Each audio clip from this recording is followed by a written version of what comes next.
All right. Hey, everybody. Chaplain Jones here again, and Claire.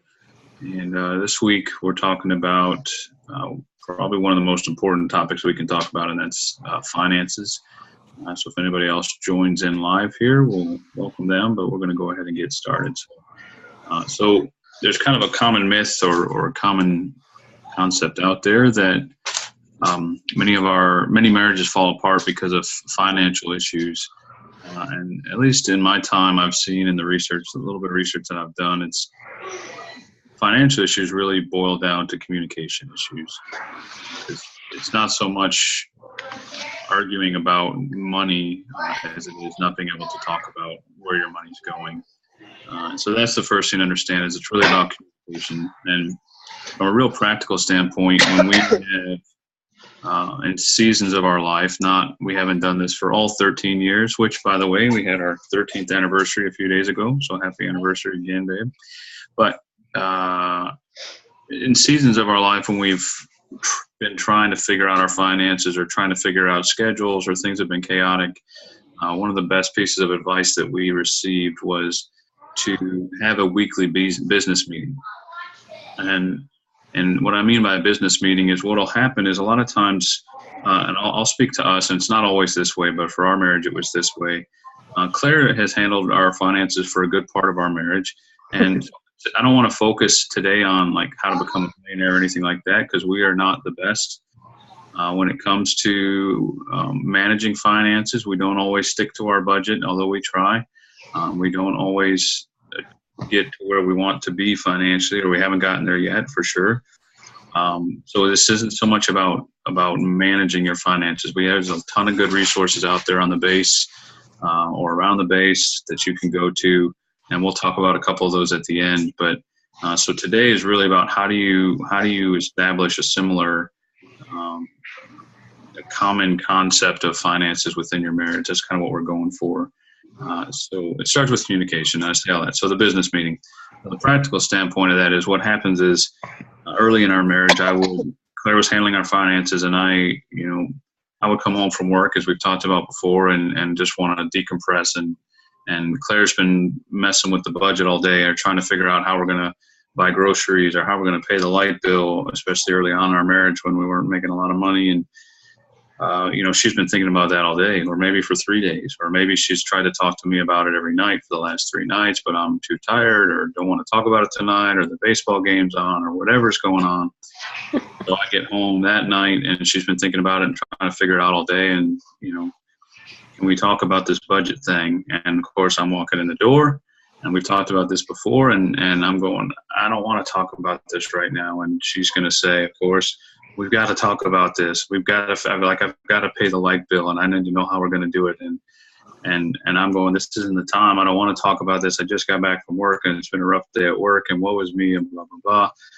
And next thing you know, we're going back and forth. And so if I would join in, I would join in reluctantly, and then I'd be shocked at where our money was actually going. And what do you mean you're spending it on this? And, well, I didn't spend it on that. You spent it on that. And it became a me versus her thing, and who spent the money in the right way and who spent the money in the wrong way, and it was not a productive thing.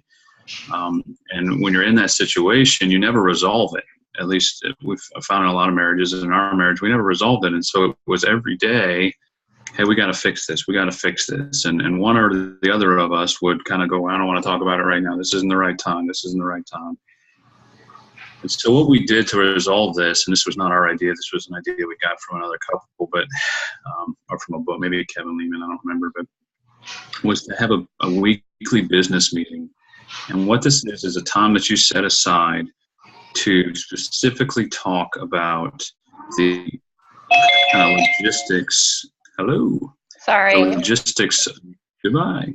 The logistics of your marriage. And so things like for us, our business meeting was calendar. We talked about our calendar. What do you got coming up this week, this month?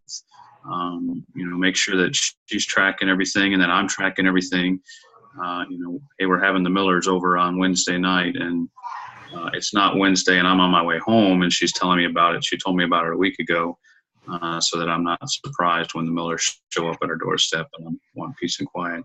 But then we'd also talk about finances. And so if there was an issue with our finances, for instance, Claire would sit down and work on our budget and say, well, last month we were only supposed to spend, $200 on groceries, which I don't know if we've ever done that, but and we actually spent 225. So we need to figure out where that money is going to come from next month, or if we need to cut back. Or so she may be thinking about that all week, but rather than ask me about it every day and me not talk to her about it every day, and then she gets frustrated and I get frustrated, we know that on Friday at 8 o'clock after the kids go to bed, or Saturday morning at 9 in the morning over a cup of coffee, that we're going to have that time to sit down and talk about our budget, and talk about our schedule, and talk about whatever else it is that you need to talk about for the business part of your marriage. So this is not time to talk about necessarily the kids or your relationship or those sorts. It's the business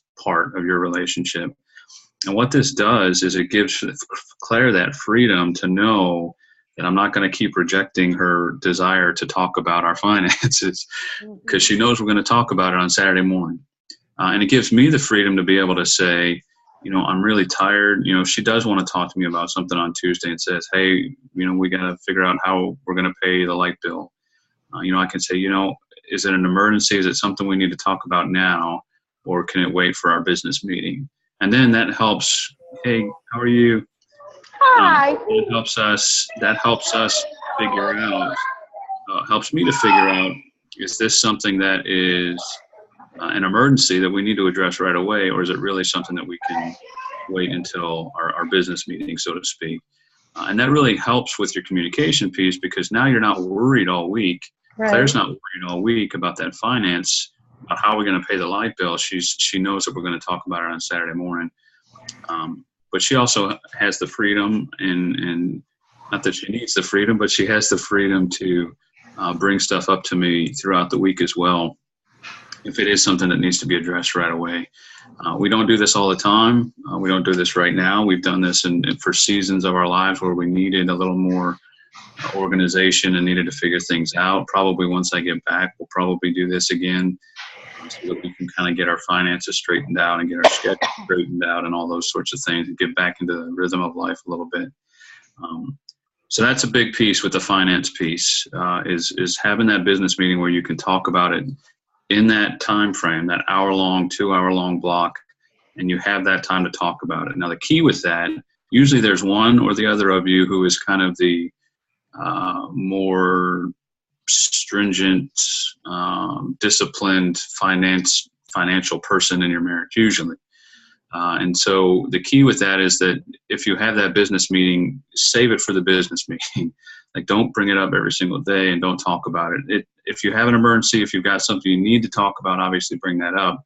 But try to save it for that business meeting. The great thing about having that business meeting also should be that eventually you're able to address those emergencies before they happen. So okay, I need new tires. We weren't planning on that, but we've already established a plan for what to do in the case of an emergency. So that comes in with the communication in the business meeting. And absolutely right. Not that I can't come to you and be like, hey, this came up, or I forgot to pay that, or whatever. Sorry, here comes our 2-year-old.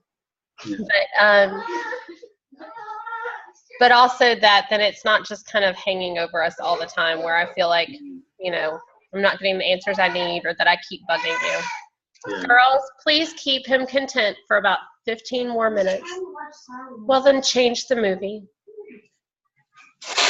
And there's our parenting seminar right there. There's parenting. Put them in front of the TV and tell them to be quiet. No, I'm just kidding. We'll talk about that next time. So in all seriousness, like that, the business meeting helps too for me, because there were times that, I would come home from work and we needed new tires, and I've just dealt with whatever else I've dealt with throughout the day. And the last thing I want to hear about, as selfish as that is, and it is selfish, the last thing I want to talk about is there's one more need at home that we need to address. We need new tires, and I'm worried about how we're going to pay for those and how we're going to do this and that. Where now I know, okay, hey, we need to talk about tires. Let's put that on the list to talk about for the business meeting. And what the other thing that does, we've talked about the team aspect to your marriage, is it really helps to envelop or develop that team aspect to your marriage, because now you're working on it together towards a common goal, instead of it being a me versus her thing and she's right or I'm right and she's wrong or whatever. So that has the second piece of this. When you're talking about your budget, and Claire will get back on in a second and talk to this, but when you're talking about your budget, the important piece with your budget is, number one, to have one, but don't think of it as a budget as much as a plan for where your money's going. And what I mean by this is you want to make sure that every dollar that you bring in through whatever source, that may be multiple paychecks, or if you've got other businesses that you do on the side with, essential oils or LuLaRoe or whatever the other businesses are. But every dollar that you have come in has a designated place that it's going to. So even for your savings or even for investments or any of those stuff, you know where every dollar is going to go. That doesn't mean that you can't have kind of fun money to do whatever you want with, or that you can't have, date night money or whatever, but you plan for those things. And what that does is, again, you set that up in that business meeting where you guys sit down and you go through, okay, this is what we bring in every month. And we need to sit down and figure out, okay, where's every dollar going to go? You start with your essential stuff. You start with your car payment, your rent or mortgage, the stuff that you know you have to pay every month. And then once you're done with that, you take what's left over and start doing your other stuff, your nice to have, or your cable, your internet, your phone, those sorts of things, and put those things in. And so you know where every dollar is going to go. So if you're spending money on, coffee every morning, that's fine if you have the money, but you put that into your plan. And we use an app called Every Dollar, which has been really helpful for us, because we can put stuff in there. And we both have access to the same Every Dollar account. And so if she adds something in, or I add something in, or I take something out, or whatever, we know, and we can see the other person has done that. And the other thing it does is, I know that if I want to, so for instance, we'll have I think before I left, at least we had a haircut budget or something like that, where we would put a certain amount of dollars towards that. And we didn't spend it every month, but if we had it left over at the month, we would move it on to the next month, so that I knew that if I had to go get a haircut that day, I didn't have to call and say, hey, do we have the money for this, or how should I pay for this, or whatever. I knew that we had a certain amount of dollars to spend on that, if that makes sense at all. And I'll say this, and I've heard this more probably from wives than from the guys, but guys, if you're not willing to sit down and have this conversation, it's time to man up. Like, I'm just going to say it that bluntly, because for a long time, Claire handled our finances. And then at one point she said, I really need your help with this, because we're not where we want to be. And at first when I looked at it, I said, oh, you're right, we're probably not where we want to be. But I got no one to be blamed for that, because she'd probably asked me at other points to get involved. And I was always like, oh, no, you're doing a good job. I'm sure it's fine. And then I'd be upset when I didn't have money to go do A, B, C, and D, if that makes sense. We would also get into situations where, David, you'd call him and you'd be like, oh, I want to do this. Do we have money for that? And I'd look at our checking account and I'd be like, well, we have the money. We could do that. But really that money could have been going elsewhere, and it was not. And in my mind, it was like, well, he's the one making the money and he has, he can make decisions about the money too. But so that was a lack of communication. It was also a lack of us having a plan on how to spend our money and us being on the same page about it. So going back to communication. Puts a lot of pressure on her too, because she doesn't, if you want to please your spouse, you're not going to want to tell them no if there's something they want. I hope you don't, but maybe you do. But I think it can be fun to tell the other person no. So right. It also can be. I've talked to some wives, and I've told several, not necessarily here, but I've told wives in the past that, like, okay, the way you're talking to him about your finances is you're acting like his mother. Like, we don't want to have to feel like we're the grown-up in the relationship, maybe it's the husband having to parent his wife. We all need to work together. But yes, if you're not involved or you're not willing to talk about it, you need to make that happen so that stress can. That's a great point. So with this Every Dollar app, there's a ton of other budget apps and stuff. That's just the one that we use. But find one of those, and whoever is the one that usually doesn't like to be involved with finances, get involved and help come up with that monthly budget. It doesn't have to be perfect. You're not going to hit it right the first month or the second month or the sixth month. We're still not there. But the key is that you're involved with it. And if you're not involved with it, then don't be upset when the person that does control it says, no, we can't go to a movie tonight because we don't have the money. Well, what do you mean we don't have the money? Well, I'd love to tell you why we don't have the money, but you don't want to talk about money. So, and the other thing that does when you both sit down in your business meeting or just at some point is, when I go to that Every Dollar app and I say, when I look at our budget, if you want to call it that, but that app, and we've got everything in place in there. Right. And we go and I say, okay, you know what? I want to take the kids bowling this weekend. Can we go bowling this weekend? Now it's not Claire telling me no, it's let's look at the budget. If we want to do that, where are we pulling that other money from? Yeah. Or if Claire says, I'd really love to go get a pedicure. And I'm going, yeah, I'd love to send you to get a pedicure. That'd be awesome. How much is it going to be? $80. Oh, okay. So if we're going to do that, where's it coming from? Right. And then it's not me telling her no or her telling me no or me saying, well, if you get a pedicure, I want to go golfing or something. Golfing or whatever. And then it becomes a competition and it's me versus her. And well, it's my money. Yeah, but I need to spend it for this. And I never get to do what I want. Well, I never get to do what I want. You go back and forth. That's why finances cause, struggles in marriage. It's not because of the finances themselves, it's communicating about those things. So if you have that, if you sit down and take the time to say, okay, how much do we really need to spend on groceries? And then actually only spend that much, or how much do we need to spend on, cable or whatever else you're spending money on? Then all of a sudden, when you have that question that comes up, you can look at your plan, and it's not you versus her, guys, or you versus him, ladies. It's you as a team going, yeah, we'd like to do that, but where are we going to pull that money from? So if you go get that pedicure, that means we don't spend as much on groceries, or we don't get a haircut this month, and you can adjust it, and that's okay. But if you look at it, sometimes for us, I'll tell you, it helped put priorities onto things that we didn't have before that. And there's lots of things available out there. So I don't want to go too much more into detail with that. But remember, it's about communication. It's about communication. It's about communication. I can't harp on that enough. So and one thing I do want to say about the budgeting is that when we first started doing budgeting, it was looking at what we had been spending.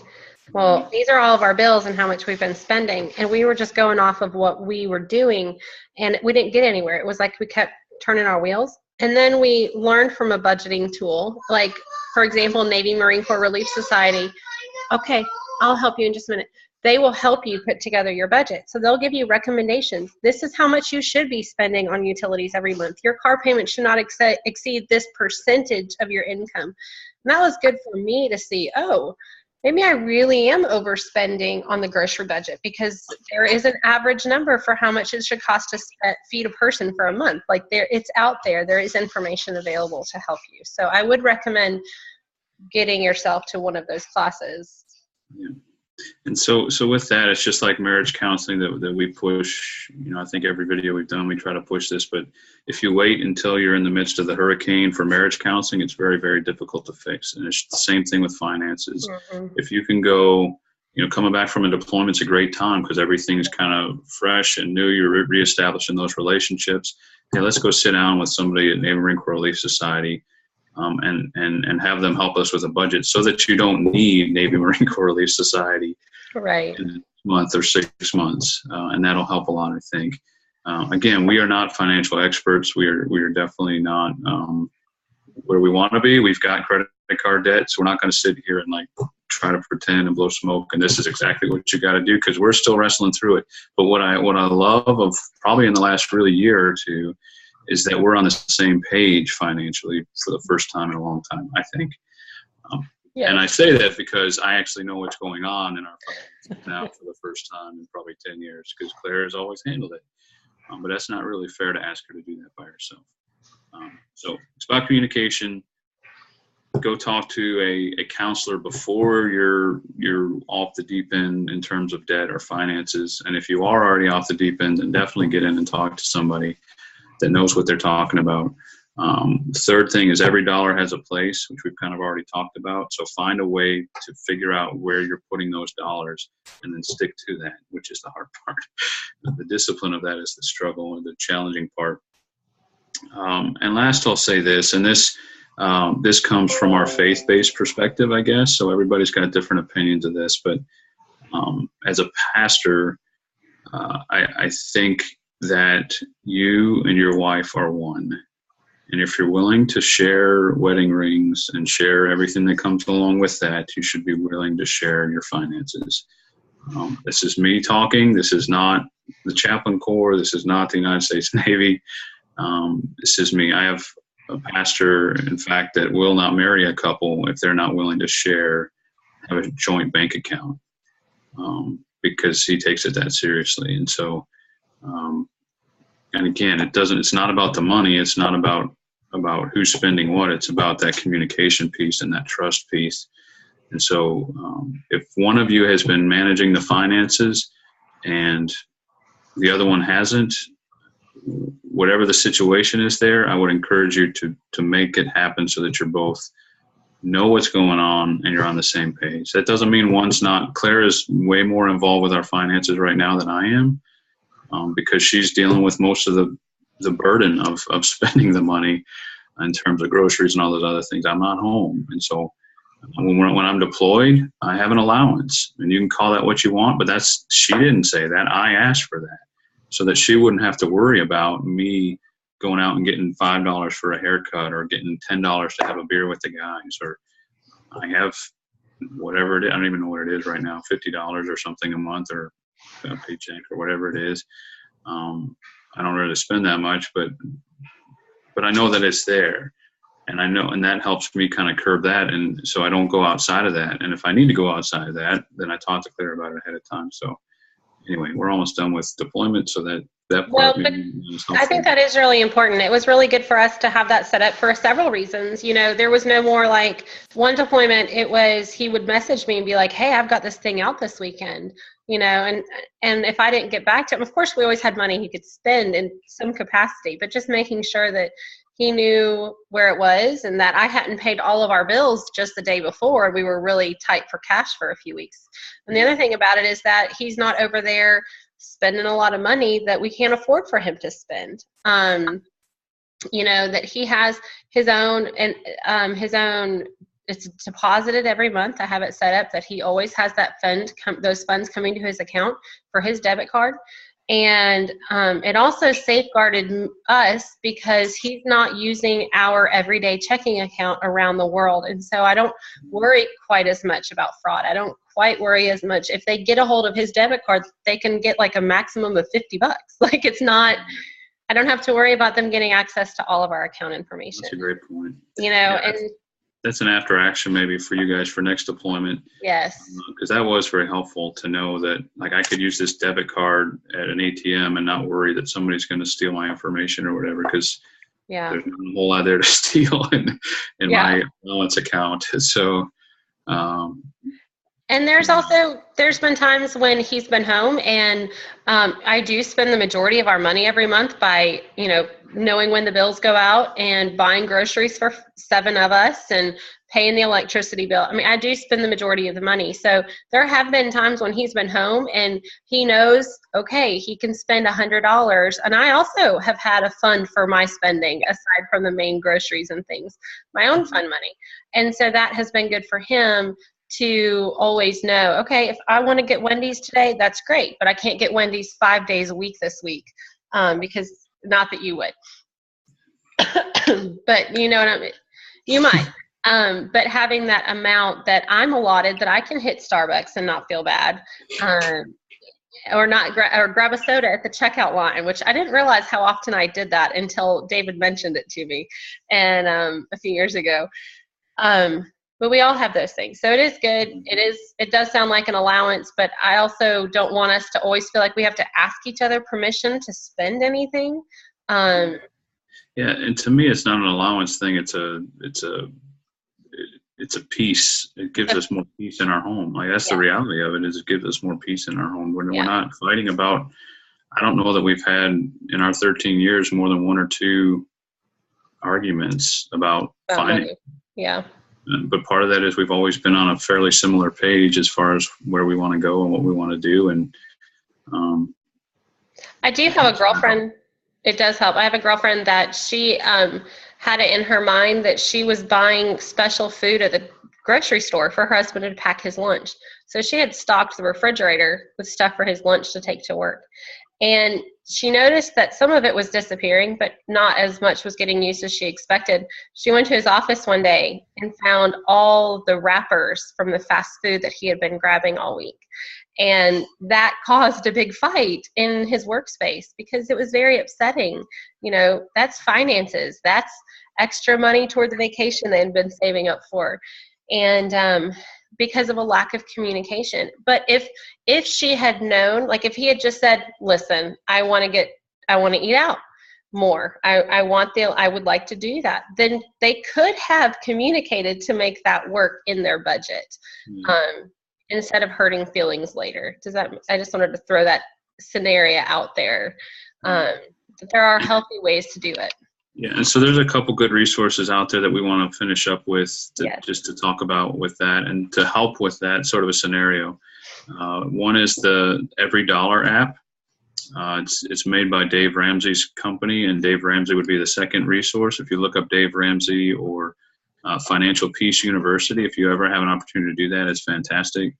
You can go on their website and you can find the local churches and stuff that are hosting the program.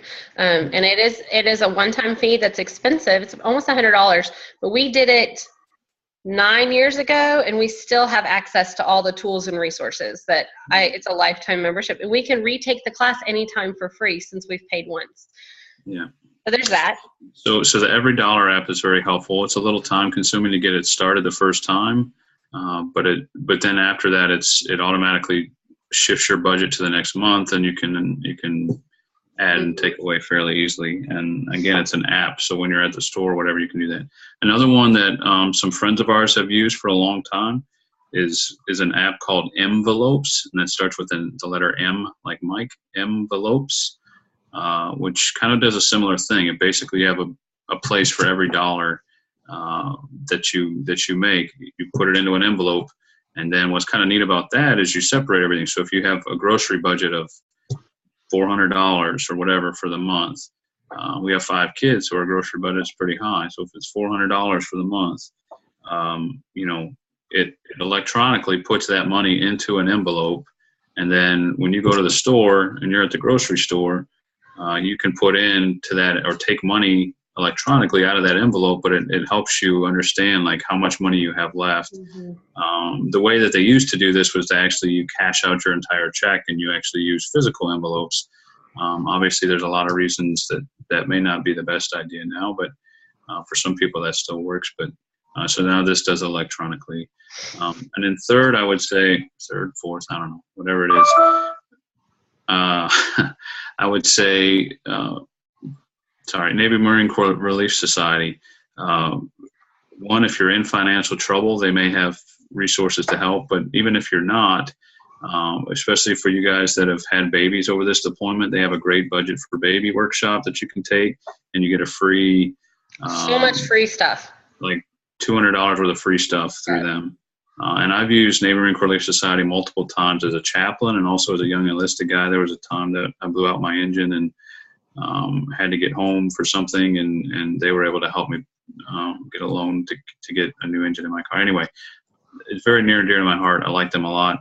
There's also financial counseling office on base, and all this stuff is free. You would pay hundreds of dollars to use some of these resources out in town, and all of it's free. Unfortunately, a lot of us only use it when we're in trouble and when we're kind of drowning in debt or whatever. So if you're not at that point yet, I'd still go and keep yourself from getting to that point, because it really does help. Those were the main ones. So again, if you need to be talking about your finances, but not talking about them all the time. So the business meeting, if that's something you feel like has been a struggle in your marriage, set up a business meeting. And I think even coming back from a deployment, it's a good idea to do that anyway. Let the kids play outside or whatever, but set up that time where you can talk about, for us, our main things are our schedule and our budget. Those are the main things that we usually talk about at those things. But I think you'll find it's really, really helpful to do that. And guys, you got to engage in that. You got to engage in that. And I think you'll find, if you're wondering why you don't have peace in your home, I think if you can implement these business meetings and talk about those things, and your wife knows that you're going to have that time to talk about those things, you'll find that the peace in your home will increase if you're willing to put in the effort to do that. So if you're not willing to put in the effort to do that, then come talk to me and we'll figure something else out. So, but I hope this has been helpful. Tomorrow at the same time, we're going to do, because we missed last week because of travel and illness and everything. Tomorrow we're going to do the first of two parenting reintegration for parents. Yeah. So what to expect, when you come home. Tomorrow we're going to do kind of birth to age 5. We'll cover that age range, and then 5 or 6, and then next week, probably Wednesday or Thursday next week, we'll do the rest, so 6 through the teenage years. What to expect from those things, or from your kids, because they are different. Every age group is different, and every child is different. But we're going to kind of talk about some trends and what you can kind of possibly expect from your kids. So if you've got questions about that or about parenting in general, please send them to us, to Claire or myself, either on Facebook or at our email addresses, and we'd be happy to address those in Now I've had some wives that have said they've tried to email you and they haven't heard back. So I'm going to give everybody our other email address, which is chapsmrsjones@gmail.com. And that's where you can get a hold of both of us, especially about these videos. So chapsmrsjones@gmail.com. Okay. Yeah, totally forgot to tell you about people not getting your email. So no, it's okay. So I hope this has been helpful. Again, we are not financial experts by any means, no. But we're working on it, and the big thing is that we're communicating about it and talking about it and setting those goals. So hope this has been helpful, and I know that all of you are counting down, and you're probably counting days at this point. We've got a few more hours here in Romania until the new year, and you guys have a little bit longer, but it's going to be January 1st here in the next little bit, and we're all excited to be coming home. So appreciate it, and appreciate you watching this video, and please share this. There's a lot of folks that I've talked to this week that haven't seen the videos yet, so please feel free to share, and if you think they're helpful, and we'll talk to you guys next week or tomorrow. Tomorrow. Take care. Bye, everybody. Thanks so much.